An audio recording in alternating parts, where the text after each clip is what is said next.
ભાગ્યે જ કોઈ ગુજરાતી એવું હશે કે જેને વડા નહીં ભાવતા હોય, પણ વડા જ્યારે ઘરે તૈયાર કરીએ ને તો એકદમ સરસ ફૂલતા નથી. તો આજે આપણે એકદમ દડાની જેમ ફૂલેલા વડા તૈયાર કરીએ.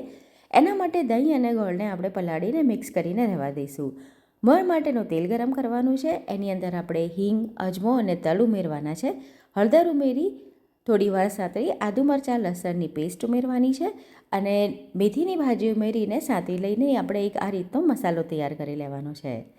ત્યારબાદ આપણે દહીંને ગોળ જે મિક્સ કર્યા હતા એની અંદર થોડો ખાવાનો સોડા નાખી દેવાનો છે. તૈયાર કરેલો મસાલો ઉમેરવાનો અને 2 વાટકી ભરીને આપણે મકાઈનો લોટ લઈશું અને 1 વાટકી આપણે એની અંદર ઘઉંનો લોટ નાખવાનો છે. તો એકદમ સરસ તમારા વડા બનીને તૈયાર થશે. બરાબર મિક્સ કરવાનું અને જરૂર મુજબનું પાણી લઈ આપણે લોટ બાંધવાનો છે. 15થી 20 મિનિટ રાખી મૂક્યા બાદ આપણે એમાંથી નાના નાના લુવા વાળીને તૈયાર કરી લઈશું.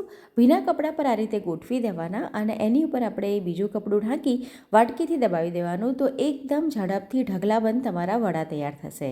એની પર થોડો પાણીવાળો હાથ કરી તલ ચોપડવાના અને ગરમ ગરમ તેલની અંદર આપણે એને તળવાના છે.